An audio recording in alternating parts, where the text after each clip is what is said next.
Hello friends, बहुत बहुत स्वागत है आपका मेरे इस YouTube चैनल ओवरकम केमिस्ट्री पे।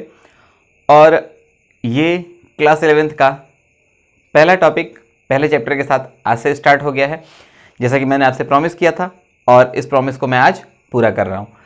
तो आइए चलते हैं हम और केमिस्ट्री का जो बेसिक कॉन्सेप्ट है क्लास 11th का स्टार्ट करते हैं। जैसे जैसे आप आगे बढ़ते जाएंगे आप पाएंगे कि आप एक अच्छे केमिस्ट बनते जा रहे हैं। शुरुआत हमको करनी है किस टॉपिक से? केमिस्ट्री के इंट्रोडक्शन से, क्योंकि जब तक मैं आपको ना समझूं, आप मुझे ना समझें, ठीक, हम लोग एक दूसरे की फीलिंग्स को नहीं समझेंगे। इसके बाद से अगर मैं ये एनालाइज नहीं कर पाऊंगा कि आपको क्या प्रोवाइड करना है, आप ये डिटेक्ट नहीं कर पाएंगे कि मुझे कितना इस वीडियो से टेकअप करना है, तब तक हम चीज़ों को बिल्कुल बैलेंस्ड फॉर्म में लेकर नहीं चल पाएंगे। तो इसलिए सबसे पहले इंट्रो बहुत ज़रूरी है। और ओवरकम केमिस्ट्री में जो भी आपको इंट्रो चाहिए वो इसके डिस्क्रिप्शन में लिखा हुआ है चैनल के। तो मेरे चैनल पे बने रहिए मेरे साथ और आइए स्टार्ट करते हैं एक नया सफ़र केमिस्ट्री का, जिसे हम अपने पूरे कॉन्सेप्ट को क्लियर करते हुए लास्ट तक लेकर चलेंगे। और मैं उम्मीद करता हूँ आपसे कि आप मेरे साथ कदम से कदम मिलाकर चलेंगे, पढ़ने के लिए बिल्कुल तैयार रहेंगे और घबराएंगे नहीं। क्यों? क्योंकि देखिए केमिस्ट्री एक ऐसा सब्जेक्ट है जिसमें कहीं ना कहीं कुछ ना कुछ थोड़ी बहुत उलझने परेशानियां आती रहती हैं। तो ये किस सब्जेक्ट में नहीं आती हैं, किस टॉपिक में नहीं आती हैं? लोग कहते हैं कि केमिस्ट्री को पढ़ना और समझना थोड़ा मुश्किल है, लेकिन मैं कहता हूँ कि ये बहुत ईजी है। ये आप इजिली ओवरकम हो सकते हैं सारी प्रॉब्लम से। लेकिन कब? जब आप उसको शुरू से लेकर लास्ट तक समझते चलेंगे। तब होता क्या है, आप शुरू में पढ़ते हैं, बीच में आप साथ छोड़ के चले जाएंगे, तो क्या हो जाएगा? केमिस्ट्री अकेले रह जाएगी। और कोई भी चीज़ जब अकेले रहेगी तो आप सोच सकते हैं कि loneliness is a bad thing. ठीक, किसी के लिए भी नुकसानदेह होती है। और फिर भी ये तो केमिस्ट्री है। थोड़ा सा अंतर इसलिए मिलता है क्योंकि ढेर सारे केमिकल एलिमेंट्स हैं, सबका अपना अपना बिहेवियर है, इसलिए ये सब अपने हिसाब से अपनी तरह से जीना चाहते हैं और आपके साथ ये कुछ नए तरह का कॉन्सेप्ट लाना चाहते हैं। बस अंतर ये है कि आप उसको समझते चलिए। ये आपसे आपका कुछ देर का साथ मांगते हैं जो ये बहुत आगे तक ले जाना चाहते हैं। तो आइए इन केमिकल एलिमेंट्स के साथ हम अपना सफ़र शुरू करते हैं और देखते हैं कि केमिस्ट्री क्या है, क्यों हम इससे स्टडी करते हैं और आगे चल करके ये हमको हमारे अंदर किस तरह से चेंज ला देती है। तो ये था आपका एक छोटा सा इंट्रो केमिस्ट्री के साथ, और अब हम सीक्वेंशियल चलते हैं। चलिए बात करते हैं आपका इंट्रोडक्शन की, और इसको हम स्टार्ट करेंगे some basic concept of chemistry में लेकर के। तो हम बात करें इंट्रोडक्शन की, तो देखिए केमिस्ट्री जो वर्ड है, इस वर्ड की डिस्कवरी बेसिकली इजिप्ट से मानी जाती है, क्योंकि इजिप्ट का ऐसा बुक्स में या दूसरे ऑथर्स का मानना है कि वहाँ की जो आर्ट है वो बहुत पुरानी है और वहाँ के लोग केमिकल्स से, जब तक आपका टेक्नोलॉजी नहीं थी, बिल्कुल भी लोगों को बिल्कुल जानकारी नहीं थी, तब से ये शुरुआत हो चुकी है। तो वहाँ के लोगों को अगर हम प्रेफर करें तो एक वर्ड वो लोग यूज करते थे, कीमिया। कीमिया, और यही कीमिया वर्ड केमिस्ट्री का ओरिजिन बना। अब ये कीमिया का मतलब क्या होता है? कीमिया का मतलब होता है काला रंग। बहुत ज़्यादा हिस्ट्री ढूंढने पर बहुत कम मिला है मुझे, तो हम ये कह सकते हैं कि कीमिया का मतलब जो काला रंग है, या ये तो वहाँ की आर्ट से रिलेटेड होगा, या हो सकता है कि जिन पर्टिकुलर केमिकल्स की डिस्कवरी मिस्र में यानी कि इजिप्ट में हुई थी, वो हो सकता है कि वो केमिकल्स जहां पाए जाते हों, जिस मिट्टी में पाए जाते हों या जिस एरिया में पाए जाते हों, उसका कलर ही क्या हो? आपका ब्लैक हो। तो कुछ ऐसा हो सकता है, क्योंकि हम नहीं हैं वहां पर और ये बहुत पुरानी बातें हैं, तो हम इसको बहुत एनालाइज भी नहीं कर सकते, डिटेक्ट भी नहीं कर सकते। तो जो डाटा दिया हुआ है हमें उन्हीं की बेस पे आगे बढ़ना है आज की डेट में। तो जो कीमिया होता है, काला रंग, यही आपका केमिस्ट्री का ओरिजिन माना जाता है। अब याद रखिएगा कि केमिस्ट्री, बहुत सारे केमिकल एलिमेंट्स ऐसे हैं जो अपना अलग अलग बिहेवियर शो करते हैं। तो इन बिहेवियर्स की बेसिस पे, ठीक है ना, हम देखें तो क्या पाते हैं कि जो पर्टिकुलर सब्सटेंस है, ठीक, जो पर्टिकुलर सब्सटेंस है, ये डिफरेंट टाइप के फिजिकल और केमिकल नेचर शो करते हैं। तो डेफिनेशन क्या लिखेंगे? अगर आपको कभी लिखना होगा कि व्हाट इज केमिस्ट्री, तो आप कह सकते हैं कि chemistry is the branch of science in which, chemistry science की वो ब्रांच है जिसमें हम किसी पर्टिकुलर सब्सटेंस के कॉम्पोजिशन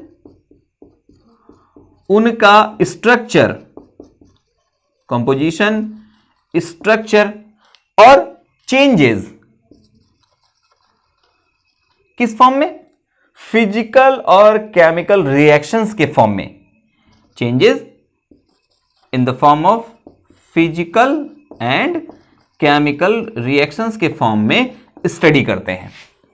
ओके, अब थोड़ा सा मैं आपको आगे बढ़ाता हूं और देखिए, बर्जीलियस एक साइंटिस्ट थे, ठीक, साइंटिस्ट क्या थे, वो एक फिलोसोफर थे, ठीक, लेकिन उन्होंने साइंस के फील्ड में भी बहुत अच्छे कॉन्सेप्ट दिए, केमिस्ट्री से भी रिलेटेड कॉन्सेप्ट दिए, इसलिए उनको ग्रैंड फादर ऑफ केमिस्ट्री कहा जाता है। बर्जीलियस, बर्जीलियस को क्या कहा जाता है, grand father of chemistry. Grandfather, grandfather का मतलब समझते होंगे आप, पितामह, केमिस्ट्री का पितामह। लेकिन 1600 एरा में क्या आया, आपका नए कॉन्सेप्ट निकल करके आए, जिसमें आए लेवोसियर, एंटोनी वैन लेवोसियर, ठीक। इन्होंने क्या किया, केमिस्ट्री को और आगे बढ़ाया और जो बेसिक थे उनको अच्छे से समझाया। इस वजह से एंटोनी वैन लेवोसियर को हम लोग कहते हैं फादर ऑफ केमिस्ट्री और फादर ऑफ मॉडर्न केमिस्ट्री, आप कह सकते हैं। ओके, ये था आपका बेसिक्स। आइए हम देखते हैं कि केमिस्ट्री को हम किन पर्टिकुलर ब्रांचेस में डिवाइड करते हैं, कितने टाइप से, और क्या क्या इनके स्कोप हैं। ओके फ्रेंड्स, आइए देखते हैं कि केमिस्ट्री की कौन कौन सी ब्रांचेस हैं, किसके अंदर हम डिस्ट्रीब्यूट करके केमिस्ट्री का, है ना, सीक्वेंशियल स्टडी शुरू कर सकते हैं, पढ़ते हैं।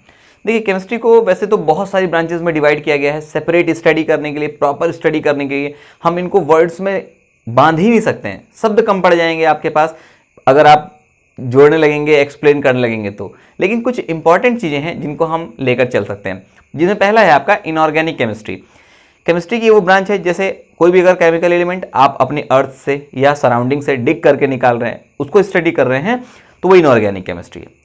Second one, organic chemistry.